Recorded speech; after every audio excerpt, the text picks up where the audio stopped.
Good evening, everyone. My name is Janet Beer. I'm the Vice-Chancellor of the University of Liverpool, and I'm absolutely delighted to be here this evening to welcome you to our inaugural Seamus Heaney Lecture.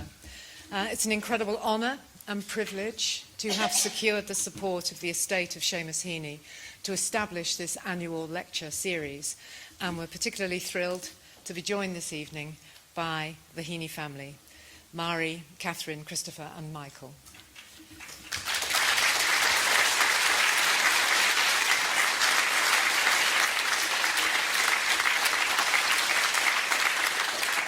I probably don't need to tell this audience that the city of Liverpool has for centuries been the connecting point for the Irish diaspora. And so, following the 1985 Anglo-Irish Agreement to encourage greater understanding and mutually enriching contact between our islands, the foundation of an Institute of Irish Studies here at the University of Liverpool was both an important and a logical next step. In the years that have followed, the Institute has quickly established itself as the leading centre of excellence for the study of Ireland in Britain, with unique scholarship outreach and policy impact. Indeed, its research, events, student programmes and expertise do much to foster a deeper understanding between our islands.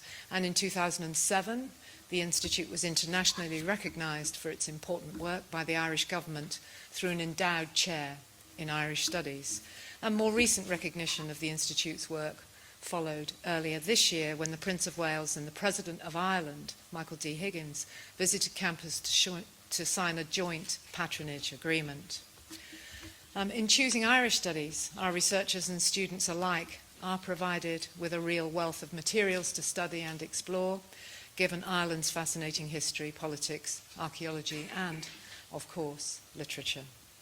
So to turn to this evening, widely regarded as the greatest poet of our age, with, at one time, his books making up no less than 2/3 of the sales of all living poets in the UK, Seamus Heaney remains, unsurprisingly, a core figure within our curriculum. And I know that his representation of place and identity, his delicate, elegant use of language, and his legacy as a voice for peace within Ireland continues to inspire fresh generations of students and indeed general readers. Seamus Heaney was a good friend to the University of Liverpool and to the Institute of Irish Studies in particular. He gave a lecture here some years ago, and I think he is remembered here as elsewhere, and I had the privilege of meeting him during his Beowulf tour when I worked in Manchester. He was known for his great humility. His reaction to taking his rightful place as winner of the Nobel Prize for Literature alongside William Butler Yeats and George Bernard Shaw was to say, "It's like being a little foothill at the bottom of a mountain range. You hope you just live up to it. It's extraordinary." So this evening we will be celebrating Heaney's values, his ability to communicate and to connect with the widest possible audience.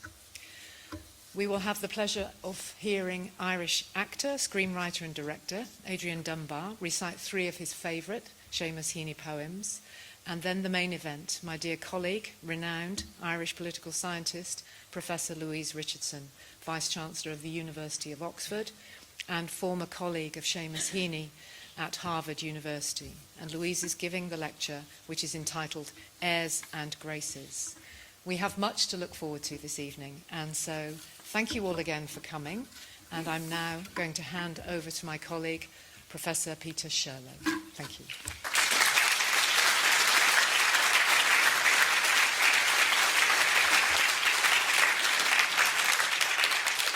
I will be brief. I don't think you came to hear me. I don't think you'd want to hear me reading poetry either with my Belfast accent. We'd be stumbling through it and getting the words in the wrong order and stuff like that. Praise must go to Dorothy, whose idea this was, who 2 years ago, with one of her many ideas, was then to take over your life. But it was Dorothy who came into the room and had put forward this idea, and I think we need to acknowledge that, and that's the success.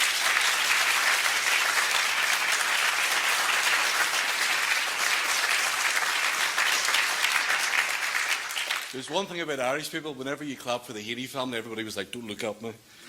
And Dorothy was, "Don't look at me." It's It's not a trait of all cultures, I must say, but I suppose certainly a trait of ours. Don't praise me, don't praise me, praise me.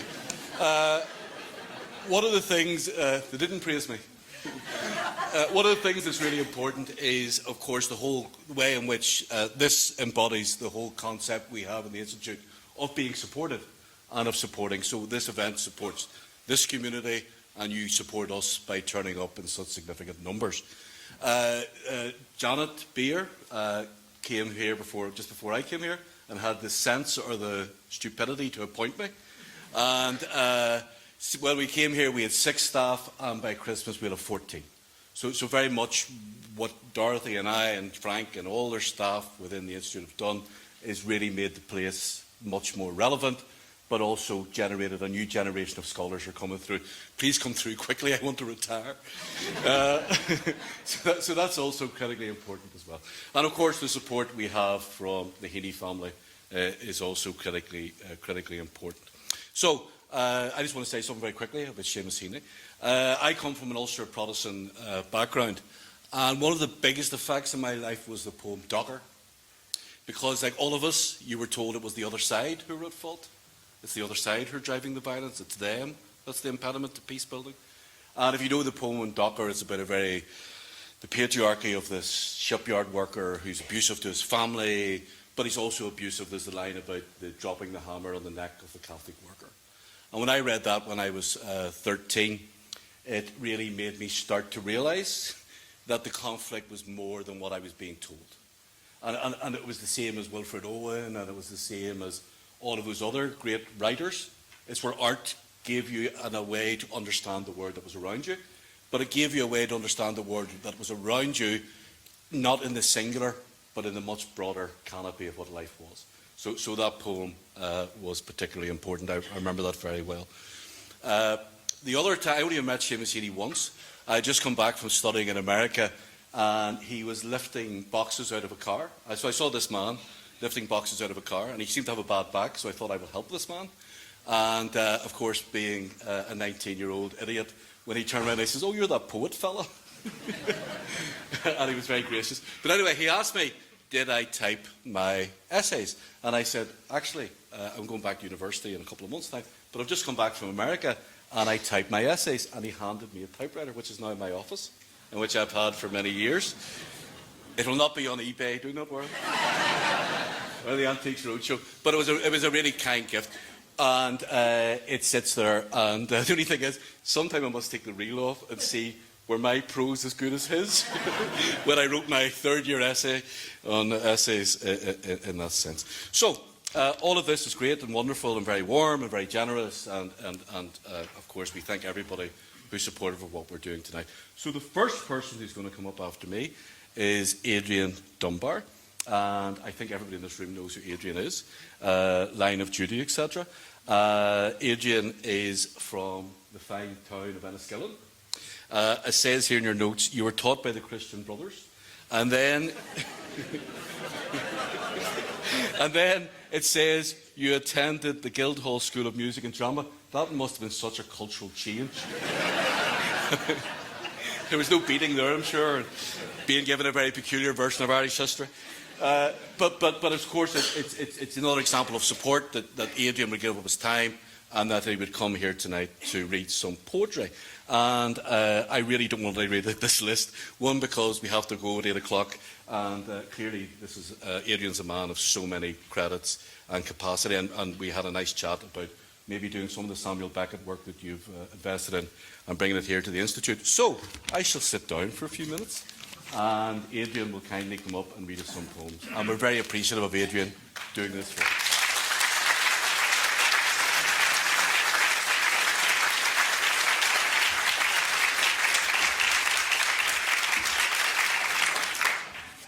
Thank you, Dr. Sherlow.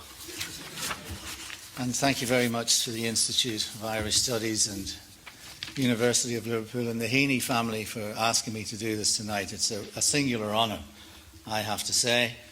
I just picked 3 poems that I liked. You know, I didn't sit down and do a hell, you know. talked about the Guildhall School of Music and Drama. Yes, it was quite a culture shock, especially as I left the Christian Brothers and worked for 2 years in an abattoir killing pigs, and then spent 1.5 years playing in a band with an Elvis Presley impersonator.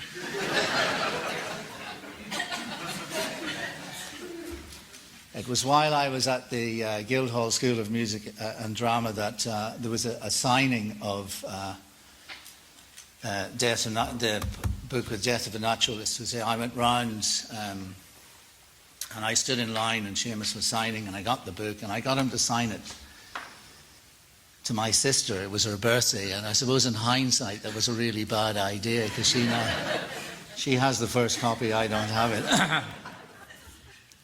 But anyway, so I've got 3 poems for you here this evening, and I listened a lot to Seamus when he read, and a couple of times I read things that he commented on, and I was very pleased that he seemed to think I was getting it right. So, you know, I'm happy to be here.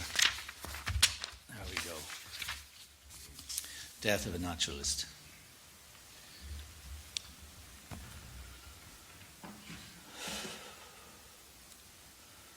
All year the flax dam festered in the heart of the townland.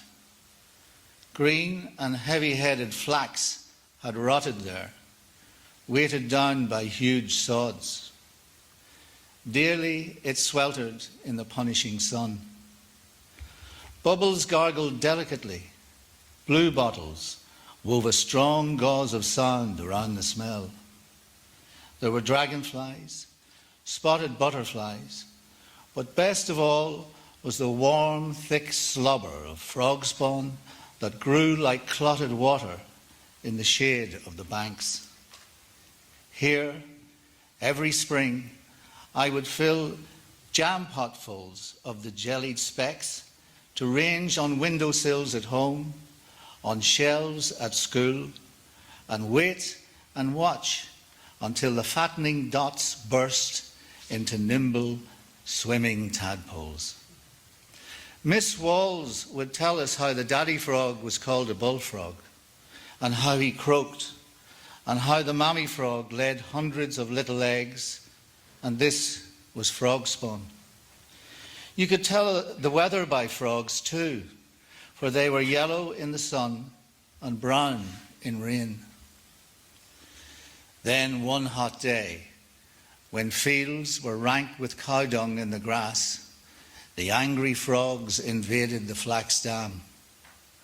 I ducked through hedges to a coarse croaking that I had not heard before. The air was thick with a bass chorus. Right down the dam, gross-bellied frogs were cocked on sods. Their loose necks pulsed like sails. Some hopped. The slap and plop were obscene threats. Some sat poised like mud grenades, their blunt heads farting. I sickened, turned, and ran. The great slime kings were gathered there for vengeance, and I knew that if I dipped my hand, the spawn would clutch it. This next poem is called Requiem for the Croppies. I suppose when I read this poem first, I was mostly struck by our greatcoats. And the barley grew up out of our grave, and that we moved quick and sudden. There was a gathering of the national consciousness, I think, back to the north through this poem. But the other thing that I love about it is that it starts very small in many ways, and it kind of ends up in this kind of like Cervantes or something. There's something heroic about the language at the end. Anyway, Requiem for the Croppies.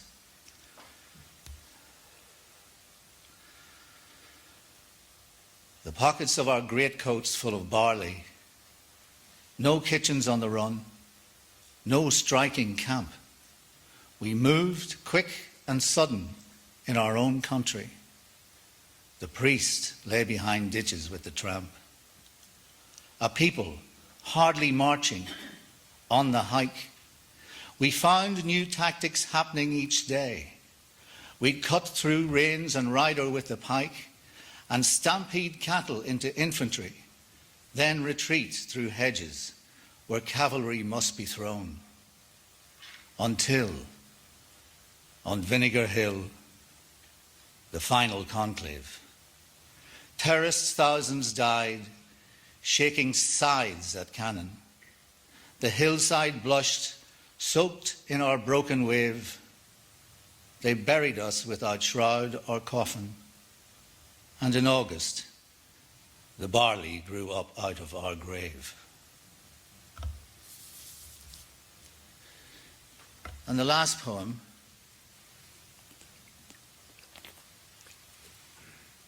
I've always loved this idea of the poet as a seer, and I think a lot of Seamus works dealing with Greece in particular. There's a lot of kind of looking into the future, and where this poem "Anything Can Happen" was written before a lot of the images that will come into our head when I read it now had actually happened. So anything can happen. Anything can happen. You know how Jupiter will mostly wait for clouds to gather before he hurls the lightning. Well, just now he galloped his thunder cart and his horses across a clear blue sky. It shook the earth and it clogged the under-earth, the river Styx, the winding streams, the Atlantic shore itself. Anything can happen. The tallest towers be overturned, those in high places daunted, those overlooked regarded. Stropped beak fortune swoops, making the air gasp, tearing the crest off one, setting it down bleeding on the next. Ground gives, the heavens wait, lifts up off Atlas like a kettle lid. Capstones shift, nothing resettles right. Telluric ash and fire spores boil away. Thank you very much. Thank you.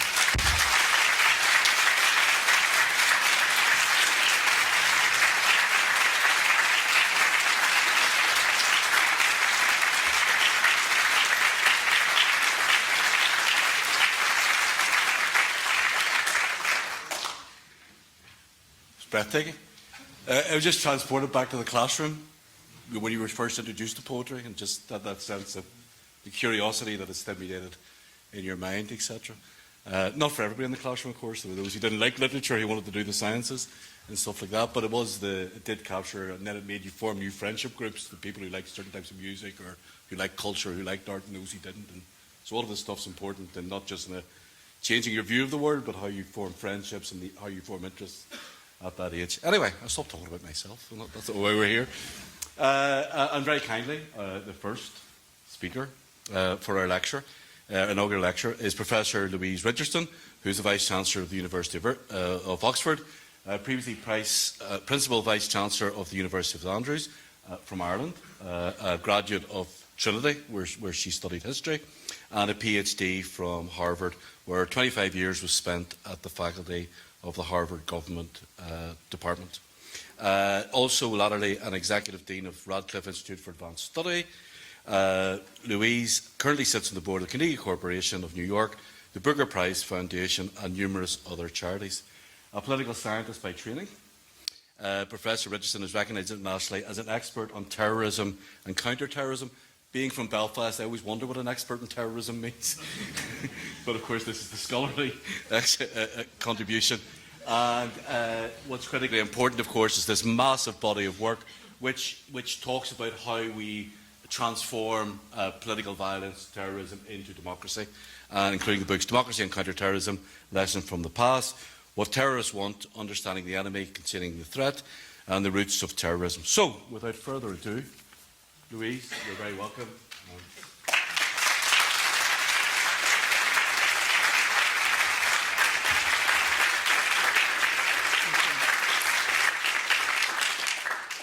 Vice-Chancellor, Heaney family, distinguished colleagues and guests, friends and devoted readers of Seamus Heaney, thank you for inviting me. I'm deeply honoured and, in truth, surprised to have been invited to give this lecture, as I'm no scholar of literature, Irish or British. I'm just one of the many, many people who admired Seamus Heaney and had enormous affection for him. This combination of admiration and affection is rare. There are many people we admire, fewer by the day it seems, but a smaller number for whom we have deep affection, but the combination is unusual. Yet Seamus evoked this in people, admiration for the work and affection for the man. There are many people, poets and scholars of poetry, who can speak more knowledgeably about his work, and others, like his family, who can speak more knowledgeably about the man. I'm delighted to have been asked to speak about him at all. I knew Seamus on and off for about 30 years. It says a great deal that to everyone he was always Seamus, not Mr. Heaney, Dr. Heaney, Professor Heaney, just Seamus. He wouldn't have wanted to give himself airs. We arrived in Harvard around the same time, the early 1980s, two fairly impecunious Irish people out of what might be called, but he would not have called, our comfort zone. Harvard at the time had a system very loosely based on Oxbridge colleges. First-year students lived in Harvard Yard, older students lived in one of 13 houses. The university sought to create an intellectual life in the yard and the houses by having a few academics, graduate students, live amongst the students. Now, for a foreigner unsure of their financial stability, this was a great gig. You got free room and board, had no transport or utility costs, and you lived a stone's throw from Widener Library. Seamus lived in Adam's house, I lived in the yard. I knew Seamus was in Adam's house. I probably heard through a family connection, as I have a cousin, Thomas Kinsler, who's a poet. But with typical Irish reticence, I was not about to approach him. I had an American friend, Bill, however, who lived in Adam's house and had no such reticence. He told Seamus about me and arranged for us to meet. Thus began our unlikely friendship. Seamus was about 20 years older than us, but once a week we would go out to a local pizza joint, Bertucci's, which had a bocce alley. We would play bocce, drink beer, and experiment with different types of pizza. I always remember Seamus asking, "Do you think anchovies would go well with pineapple? Will we try?" They do, and we did. We would then repair back to my student rooms in Harvard Yard.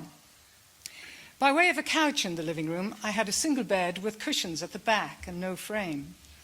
Seamus would always sit on the couch, and as the night wore on, the mattress would gradually slide off the base towards the floor.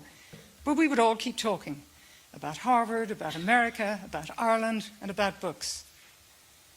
For hours after he'd left, I would walk my room, remembering the turns of phrase, the use of language, the layers of meaning and simple sentences that Seamus threw out casually as we whiled the evening away.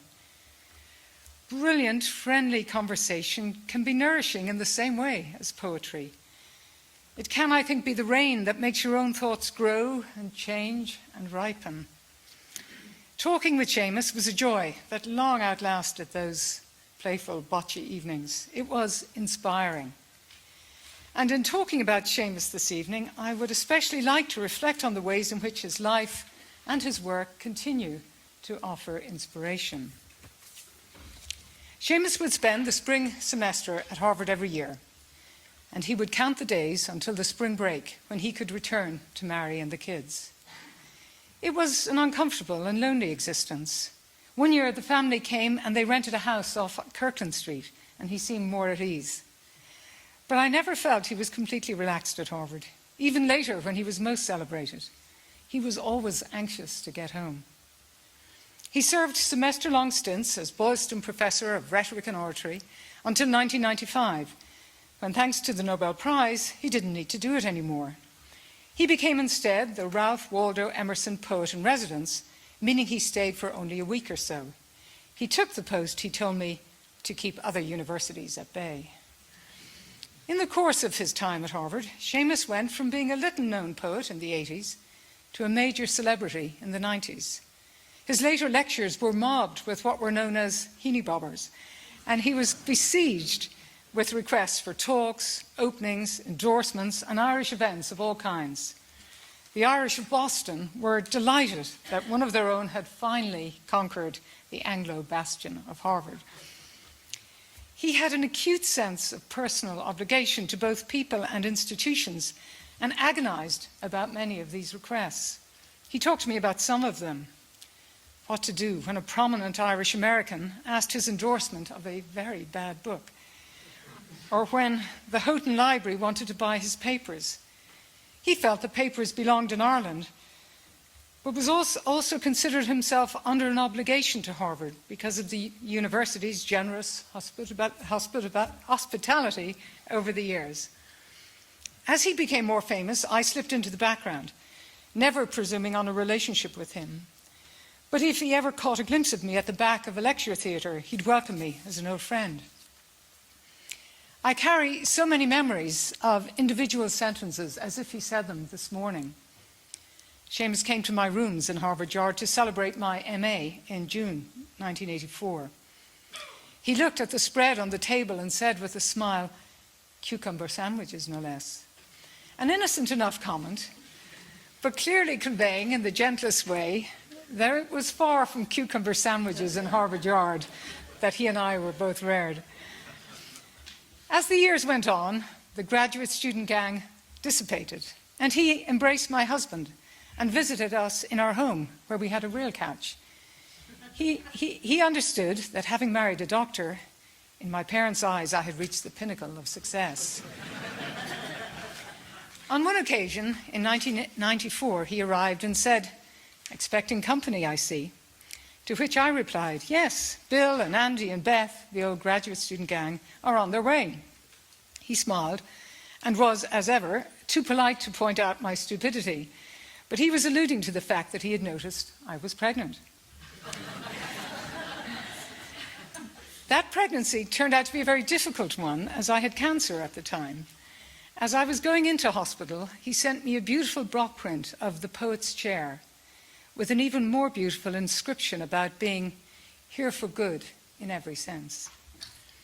His generosity with his time and his words was extraordinary, and it can only have put an enormous strain on those closest to him, who had to share him with the world.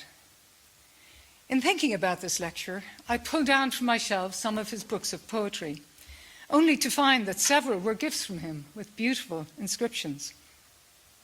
Tom and I invited him to our wedding in America in 1988, but he was in Ireland at the time. Rather than simply completing the enclosed reply card and returning it in the pre-addressed envelope, as anyone else would have done, he wrote two beautiful letters, one to my parents and one to Tom's, none of whom he'd ever met. Seamus severed his formal ties with Harvard in 2006. I did in 2008. We met again in Dublin and in Scotland.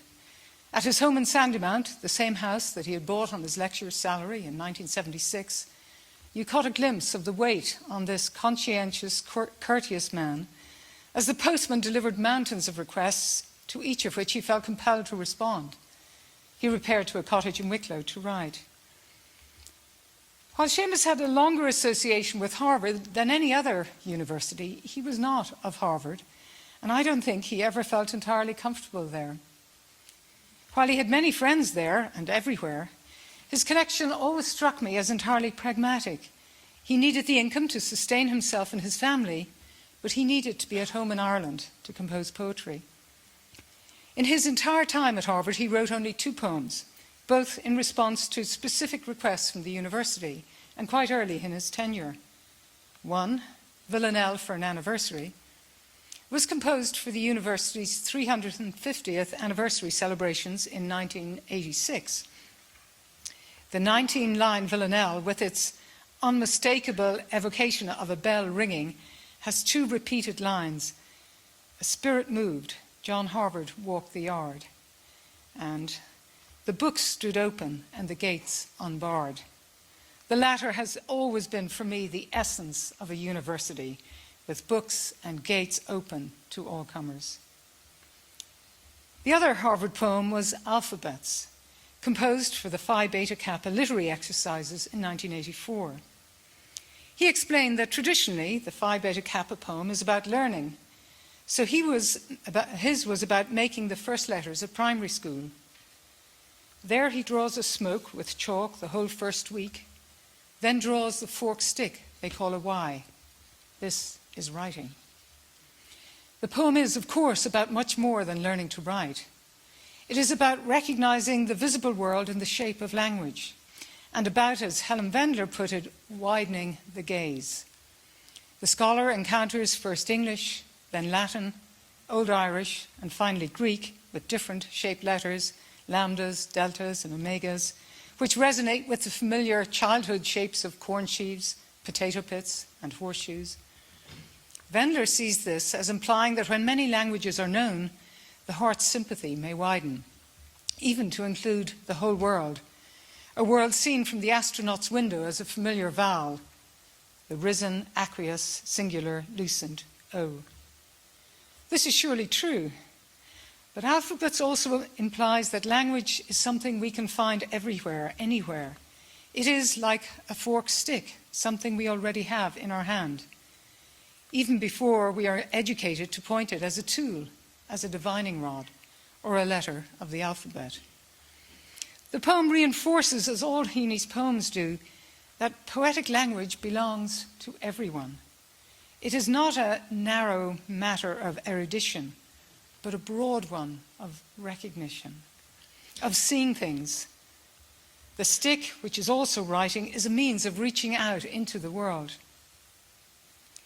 As he wrote in his beautiful poem, A Hazel Stick for Catherine Anne, the stick might be cut from your family tree.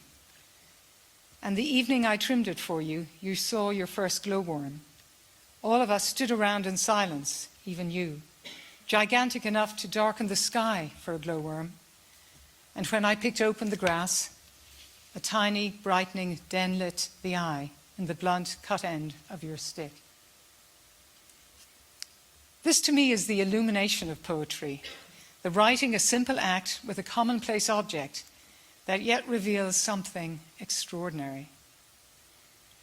One of the distinctive delights of Seamus's poetry is the easy connection it insists on between working the lines of the land and working the lines of language, ploughing, digging, the tongue and groove of carpentry, the forked stick of the water diviner, the sun bucket of a woman drinking water from a well. All of these activities are compared with writing. The result is twofold. Seamus's poetry creates an absolute sense of the dignity, even the sanctity of rural work, the rhythmic folding and unfolding the land, that insists upon the community of manual labour and of life lived in daily touch with the elements, soil, water, air. There is a huge sense of respect here for Ireland's long heritage as an agrarian society, a small town society. He pays tribute in his lines to his grandfather and his father, not only to the beauty of landscape, but to those who've shaped it day after day by their long-born heft and toil and suffering and patience. Secondly, the writer is not set apart in an ivory tower or an Ivy League town. Instead, he is embedded, dug in to landscape, its history, its geology, its flora, its fauna, its politics. This work is often sensuous, but it's also satisfyingly hard. There are stones to be lifted, graves to be excavated, grit to be swallowed. He has to keep his ear to the ground, to break ground, to find a glimpse of sky at the bottom of the deep well of the everyday. It was part of Seamus's modesty and his keen eye for Irish reality that he did not prance on the horse of the poetic knight in armour. He preferred to stay grounded. He remained true to his roots, yet his outlook was international, linguistically curious, culturally outgoing. It's interesting that although the alphabets is Seamus's own progress from the desks of Anna Horish School to the podium of Sanders Theatre in Harvard, he happily acknowledged that it was also inspired by his reading of a poem by the Polish-American poet Czesław Miłosz. In his wonderful Nobel Prize acceptance speech of 1995, Seamus fondly recalled the wonder of first listening to the wireless as a child. I had to get close to the actual radio set in order to concentrate my hearing, and in that intent proximity to the dial, I grew familiar with the names of foreign stations. Even though I did not understand what was being said in those first encounters with the gutturals and sibilants of European speech, I had already begun a journey into the wideness of the world. At the risk of being political, but as a political scientist I can't help myself, this outlook on the world, this deep rootedness in a place, rural Ireland, and yet deep sympathy with people far beyond, in both place and time, stands in stark contrast to much of what we hear today. Seamus was deeply rooted somewhere, but he was beloved anywhere and everywhere. With deep roots in Ireland, he was a citizen of the world, and he knew well what citizenship meant. The question of Seamus's citizenship came to the fore with his inclusion in the Penguin Book of Contemporary British Poetry, edited by Blake Morrison and Andrew Motion in 1982. Having been born in Derry, on the Northern Irish side of a troubled border, Seamus was entitled to both Irish and British citizenship. In fact, he got a British passport before he got an Irish one. He told the story that he got a British passport when going on a pilgrimage to Lourdes. A friend told them that if he were living in the Republic of Ireland, he wouldn't need a passport, as Lourdes was part of the jurisdiction. In the late 60s, Seamus had been included in an anthology of Commonwealth poetry and a compilation called Young British Poets without protest. But things were different in the 1980s, and he did protest his inclusion in the Penguin Book of British Poetry, albeit playfully. In his pamphlet, An Open Letter, he famously wrote, "Be advised, my passport's green. No glass of ours was ever raised to toast the Queen." As he said himself, this was meant to have a bit of merriment to it. He wasn't being strident, he didn't know how, but he was characterising a culture, Catholic Ireland, in which people did not stand to toast the Queen. He pointed out, of course, that when in a formal setting, he had always thought it the courteous thing to do to stand and toast. This issue resonated deeply with me. Shortly after it was announced that I had been appointed Principal of St Andrews, and while still living in the US, the Scottish Government invited me to the Ryder Cup in Valhalla. I should have appreciated then just how important a role golf plays in Scottish society and prepared myself for what was to come, but that's another story. At the end of the formal dinner, we were asked to be upstanding for the royal toast. I was immediately seized by a range of conflicting emotions and silently recited Seamus's words to myself. My passport's green. No glass of ours was ever raised to toast the Queen, as I wondered what to do.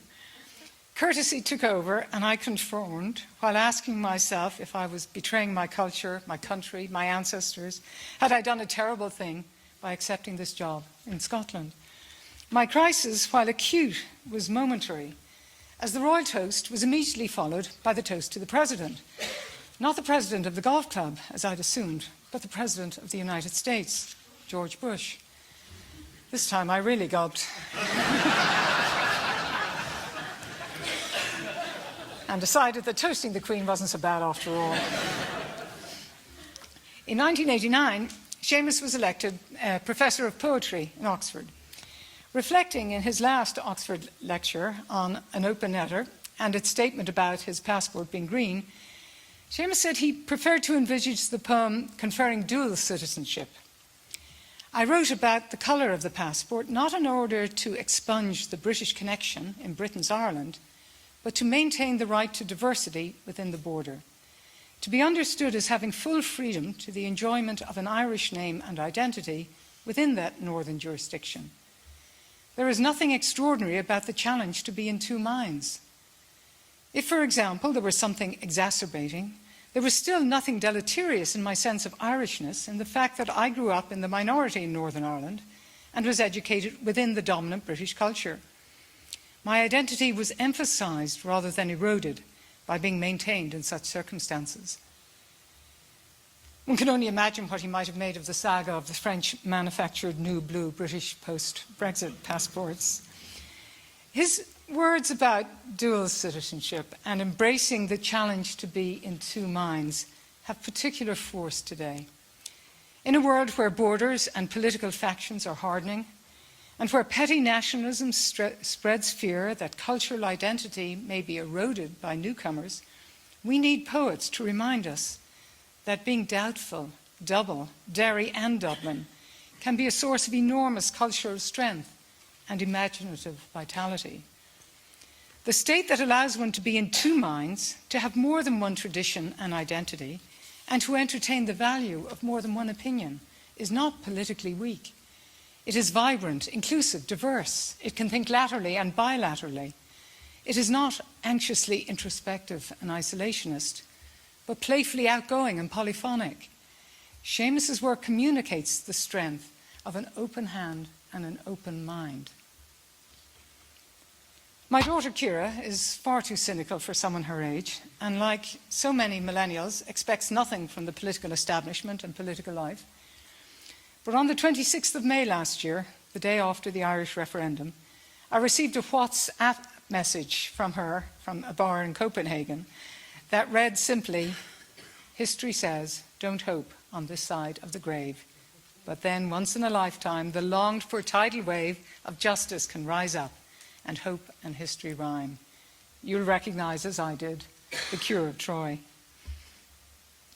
After the terrorist atrocities of September 11th, Seamus wrote, "If poetry has a virtue, it resides in its ability to bring us to our senses about what is going on inside and outside ourselves. As human beings, we crave this realization, and one of the most observable proofs of such craving was the general and urgent quest in the wake of September 11th for poems that would be equal to that moment. I believe that in this time of political brinkmanship, of fearful rhetoric and angry division, his words are equal to our moment. They are deeply humane.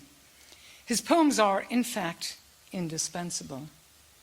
Helpfully, he identified the quality that makes a poem so. He wrote, "One thing is certain. The indispensable poem always has an element of surprise about it, even perhaps a touch of the irrational, for both the reader and the writer. It will possess a soothsaying force, as if it were an oracle delivered unexpectedly and irresistibly." Often his poems describe such moments of unexpected epiphany. In The Skylight, the moment when the slates come off is a small domestic miracle. Extravagant, sky entered and hell's surprise wide open. In Balnahinch Lake, it is the utter mountain mirrored in the lake, which entered us like a wedge knocked sweetly home into core timber. In that moment, something in us had unhoused itself. In Postscript, stepping out of the car along the flaggy shore of County Clare grants a dramatic view of a lake whipped up by wind and the earth lightning of a flock of swans.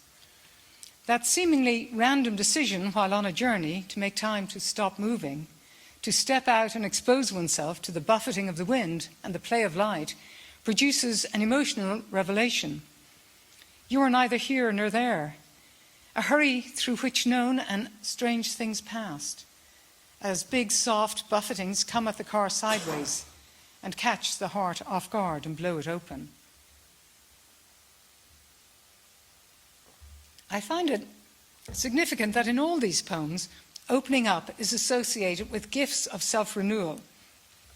When we are unhoused, blown open, made vulnerable, something wonderful happens. Sky enters and holds surprise wide open. We reassess, we appreciate, we are freshly exposed to the elements of ourself. Great poetry is a skylight, a skydive, a skeleton key to free us from the coffin of cynicism and worry that too often threatens to bury us alive. And it shares this gift with all its sister arts, from painting to music, from film to dance. This gift of openness to everything, creative freedom, empathy with other human beings, living and dead, telling new stories, the possibility of imagining things differently and better. It seems worthwhile to restate the infinite value of these practices, because we are living through a period when the humanities are under fire. In concert with a renewed political emphasis on closing down borders, detaining and deporting non-nationals, and withdrawing from previous international agreements, has come a narrowing of the syllabus that governments are prepared to support. I see these forms of anxious constriction as related and worrying developments. Music and foreign languages, for example, are no longer considered necessary elements of a state school education, deserving of public funding, despite strong evidence that they promote children's psychological well-being and their learning across the curriculum. The result is that most children who do not have access to private lessons are excluded from further study and careers in these subjects. The Warwick Commission report of 2015 found that overall participation in arts subjects is falling amongst school-age children, with between 2003 and 2013 a 50% drop in GCSE numbers for design and technology, 23% for drama, and 25% for other craft-related subjects. Universities, too, are threatened with a future in which public funds will support only students taking degrees related to science and technology.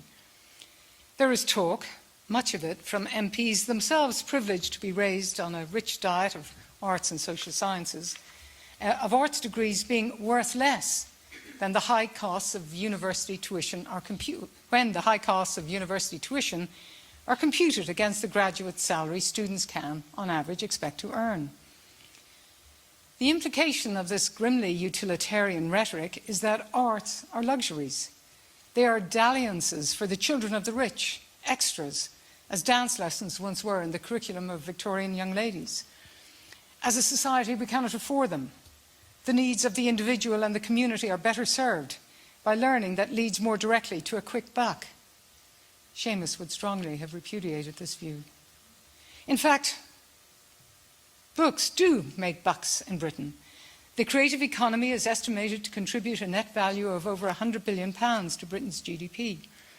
It is vital to the economic health of the sector that diverse talent is not lost, because the most gifted young writers, actors, musicians, dancers, and artists of the future, supremely gifted as Seamus was, never found their calling or lived in the wrong postcode to be able to respond. But when we demean the arts, we stand to lose something even more profound.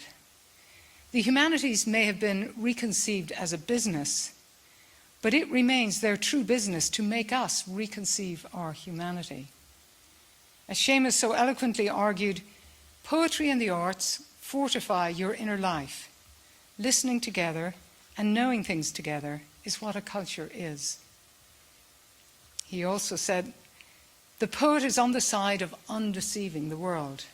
An echo perhaps of W.H. Auden's assertion that the primary function of poetry, as of all the arts, is to make us more aware of ourselves and the world around us.